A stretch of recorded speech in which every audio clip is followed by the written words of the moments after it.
ये तस्वीर आप बहुत अच्छे से जानते होंगे, इन दोनों को आप अच्छे से जानते होंगे। ये है मुनीर अहमद जो कि सीआरपीएफ के जवान थे और उसी के साथ साथ इनकी पत्नी पाकिस्तान की बेटी और भारत की बहू मीनल खान। आप सही सुन रहे हैं, इन दोनों ने जो है वो अब हाई कोर्ट का दरवाजा खटखटाया है। आपको पूरी जानकारी देना चाहूंगी। लगातार ये सुर्खियों में तब से बने हैं जब से सीआरपीएफ के जवान होने के नाते भी इन्होंने पाकिस्तान की एक शहरी के साथ शादी की और जब बायसरन में पहलगाम अटैक हुआ उसके बाद जब तमाम पाकिस्तानियों को वापस जाने को कहा गया उसके बाद एक बार फिर से इनकी ये कहानी जो है, ये लव स्टोरी सुर्खियों में आई। लेकिन इस टाइम पर इनके हवाले से क्या कुछ अपडेट है वो मैं आपको बताऊंगी कि ये जो सीआरपीएफ के जवान हैं जिन्हें की डिसमिस किया गया था, इनकी सर्विसेज से इन्हें सस्पेंड किया गया था, इन्हें सैक किया गया था क्योंकि इन्होंने पाकिस्तान की एक लड़की से शादी की थी। अब इन्होंने क्या सोचा है कि इन्होंने अब high court, Jammu Kashmir high court का दरवाजा जो है वो खटखटाया है। पूरी जानकारी आपको दूंगी। मुनीर अहमद, उनको डिसमिस कर दिया गया था अपनी सर्विसेज से क्योंकि उन्होंने पाकिस्तान की लड़की से शादी की थी। उसके बाद पाकिस्तान की ये शहरी जो है जब वो जम्मू पहुंची अपने ससुराल में तो काफी ज्यादा खुशी की लहर जो है इनके अपने ही रिश्तेदारों में देखने को मिली। लेकिन जब 22 अप्रैल का वो दिन था जब 26 लोगों की हत्या की गई बायसरन पहलगाम में, उसके बाद जो है वो तमाम पाकिस्तानियों को कहा गया कि आपको डिपोर्ट होना होगा at any cost, by hook और बाय क्रुक आपको जो है वो वापस जाना ही होगा पाकिस्तान। उसके बाद इनकी भी ये जो एक बार लव स्टोरी है फिर से हाईलाइट हुई और इन्होंने जो है वो मना कर दिया कि वो नहीं जाएंगे, लेकिन कुछ रूल्स एंड रेगुलेशंस ऐसी थी कि इन्हें वापस जाना पड़ा, लेकिन इन्हें रियायत जरूर मिली। इनकी पत्नी मीनल खान जो है वो यहाँ पर ही रह गई, लेकिन इन्हें इनकी सर्विसेज से डिसमिस कर दिया गया था, सस्पेंड किया गया था और रीजन ये बताया गया था कि बिना परमिशन के इन्होंने पाकिस्तान की शहरी से शादी की है। अब मुनीर अहमद ने क्या कुछ कहा, उन्होंने कहा कि नो ऑब्जेक्शन सर्टिफिकेट यानी कि एनओसी जो है उन्होंने ऑलरेडी उसका जो फाइल है वो की गई थी, लेकिन अभी तक जो इस पर टिक मार्क है वो उनकी तरफ से नहीं लाया गया है, कॉन्फर्मेशन नहीं हुई थी, लेकिन उन्होंने अपनी तरफ से अप्लाई जरूर किया था। तो फिलहाल इसमें अपडेट ये है कि इनके जो एडवोकेट है अंकुश शर्मा जो कि भारतीय जनता पार्टी के एक लीडर भी हैं, उन्होंने पिटीशन फाइल की है जम्मू विंग हाई कोर्ट के अंदर। उन्होंने इनकी सैकिंग जो कि इनको जो डिसमिस किया था इनकी सर्विसेज से, इन्हें एज अ सीआरपीएफ जवान इन्हें डिसमिस कर दिया गया था और वो जो है अब कोई भी सीआरपीएफ की बटालियन के अंदर या फिर किसी भी यूनिट के अंदर काम नहीं कर सकते, यानी कि इन्हें जो है वो सस्पेंड कर दिया गया था।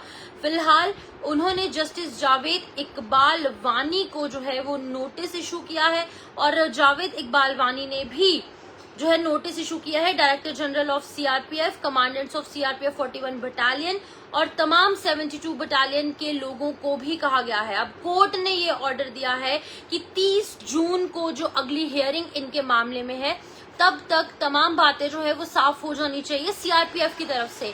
मुनीर अहमद ने तो अपना पक्ष रख दिया है, लेकिन दूसरी तरफ अब सीआरपीएफ के जवान जिनके बोलने पर इन्हें सस्पेंड किया गया है, इन्हें सैक किया गया है, इनको इनकी सर्विसेज से डिसमिस किया गया है, उनकी जो रिटर्न में एक ऑर्डर है वो लाना काफी ज्यादा इंपॉर्टेंट है और उनका पक्ष सामने आना बहुत ज्यादा इंपॉर्टेंट है, जिसके चलते कि हाई कोर्ट के जो जज हैं उन्होंने उन्हें भी कहा है कि आप लोग भी जो है अपना अपना पक्ष सामने रखें रिटर्न तरीके से। अब मुनीर अहमद, उन्होंने सीआरपीएफ ज्वाइन की थी 2017 में, वो छत्तीसगढ़ में काम कर चुके हैं, बिहार में काम कर चुके हैं, मध्य प्रदेश में और जम्मू कश्मीर में। उन्हें सर्विसेज से डिसमिस किया गया था 2 मई को 2025 को क्योंकि उन्होंने शादी की थी मीनल खान से जो कि पाकिस्तान की एक लड़की थी और वो उनकी कजन भी थी। यहाँ पर मैं आपको ये भी बता दूं कि अहमद, जो मुनीर अहमद है, उन्होंने इन्फॉर्म किया था सीआरपीएफ हेडक्वार्टर्स में, उन्होंने इंटेंशन जाहिर की थी कि वो अपनी कजन के साथ शादी करना चाहते हैं। उनकी कजन जो है वो पाकिस्तान में रहती है और उन्होंने एक और रीजन दिया कि उनके दादा परदादा जो उनके इंसेस्टर्स हैं वो ऑलरेडी इनकी शादी की बात इनके चाइल्डहुड में कर चुके हैं और उनकी बात पर अब उन्होंने स्टैंड लिया और उन्होंने अपनी कजन से जो कि पाकिस्तान में रह रही है उससे शादी कर ली है। उन्होंने कहा है कि उनकी मैरिज मीनल खान से उनके एल्डर्स द्वारा चाइल्डहुड में करवा दी गई थी वर्बल तौर पर। अब 2022 में उन्होंने सीआरपीएफ ऑफिशियल्स को इन्फॉर्म भी किया था कि वो मीनल खान से शादी करना चाहते हैं।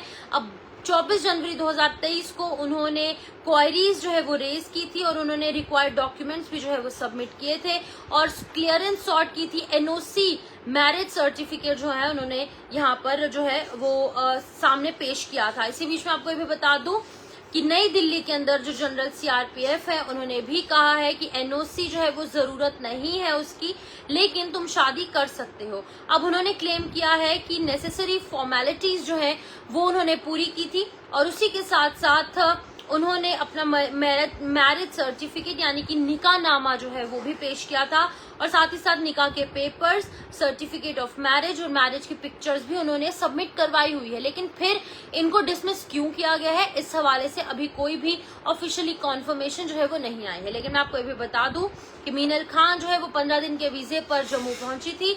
अब LTV यानी कि लॉन्ग टर्म वीजा के लिए उन्होंने 4 मार्च को अप्लाई किया था। अभी ये LTV यानी कि लॉन्ग टर्म वीजा का इंतजार ही कर रहे थे, तो इस दौरान बायसरन के अंदर, पहलगाम के अंदर जो है वो अटैक हो जाता है, जिसकी वजह से इंस्टेंटली कुछ ही दिनों के अंदर पाकिस्तान के शहरियों को वापस जाने को कह दिया जाता है। मीनल खान और मुनीर अहमद, इनकी स्टोरी तब हाईलाइट हुई थी। इसी बीच में आपको ये भी बता दूं कि अब उन्होंने जम्मू कश्मीर हाई कोर्ट का दरवाजा खटखटाया है। 29 अप्रैल को जो है इन्हें डिपोर्ट करने को कहा गया था। 14 मई तक वो यहाँ पर थी। अब मीनल को जो है अटारी वाघा बॉर्डर के अंदर से उन्हें एक बार फिर से जम्मू कश्मीर लाया गया था, क्योंकि इन्हें कुछ रियायत दी गई थी कुछ रीजंस के चलते। लेकिन बड़ी गाज गिरती है, बड़ा मुंह की खानी पड़ती है इन्हें मुनीर अहमद को, जो कि सीआरपीएफ के जवान थे। अब उन्हें जो है डिसमिस कर दिया गया। अब उन्होंने कोर्ट का दरवाजा खटखटाया है कि अब उन्हें जो है डिसमिस करने का कोई रीजन नहीं बनता, क्योंकि उन्होंने निकाहनामा भी पेश किया था, मैरिज की पिक्चर्स भी सबमिट की थी और सीआरपीएफ के जो तमाम ऑफिसर्स हैं, डीजीपी हैं, उन्होंने भी कहा था कि आप शादी कर सकते हैं। वर्बल तरीके से कहा गया था। एनओसी पर भी कोई ऑब्जेक्शन नहीं आया था। एनओसी का मतलब ही नो ऑब्जेक्शन सर्टिफिकेट है। एनओसी भी उनके पास है, फोटोज उनके पास है, निकाहनामा उनके पास है, मैरिज सर्टिफिकेट उनके पास है, तो फिर ऑब्जेक्शन किस बात की। तो अब अंकुश शर्मा जो है, जो भारतीय जनता पार्टी जिन्होंने हाल ही में ज्वाइन की है, वो एडवोकेट भी हैं, वो इनके मैटर को देख रहे हैं, वो इनके एडवोकेट हैं। अब अगली सुनवाई जो है वो 30 जून को होगी। अब देखने वाली बात होगी कि ऑफिशियल्स की तरफ से अपना पक्ष क्या कुछ रखा जाएगा। लेकिन मीनल खान और साथ ही साथ मुनीर अहमद, इनकी जो ये लव स्टोरी है वो कहीं ना कहीं क्रॉस बॉर्डर लव स्टोरी लगातार सुर्खियों में बनी हुई है और अभी भी फिलहाल ये कोर्ट तक पहुंचे हैं और ये कह रहे हैं कि इन्हें डिसमिस जो किया गया है, इस डिसमिस को कैंसिल किया जाए।